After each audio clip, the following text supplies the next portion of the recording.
Nako, totoo nga ba? Kaya pala bongga ang kanyang birthday at bahay.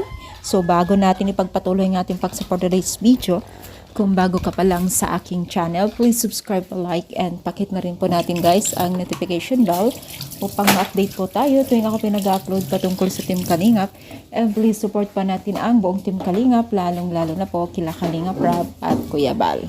So for today's video nga po ang ating pag-uusapan ay patungkol muli sa mga beneficiaries po ng Team Kalingap na kung saan po ay talagang makikita po natin ang grabe talaga ang bongga ng pa-birthday po ng Team Kalingap kay Beyonce. So maraming katanungan mga mima kung ito po ba ay talagang may bigatin ba daw na sponsor ba itong si Kalingap o itong si Beyonce dahil ganun na lang daw po kabongga ang pa-birthday kay Beyonce at even din po ang kanyang bahay na Toy Stories po.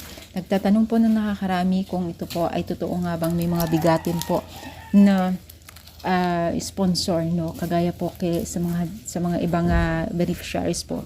So tingin ko po ay talagang mga bigatin ang kanyang sponsor dahil nga po hindi naman po basta-basta maggagastos ng Team Kalingap kung wala silang katulungan, di ba? Sa dami pa naman na beneficiaries po nila na tinutulungan. So I think this is the big one din po na talagang pinaghanda ng nakakarami at mga sponsor talagang kala mo ay dibo po yung birthday po niya.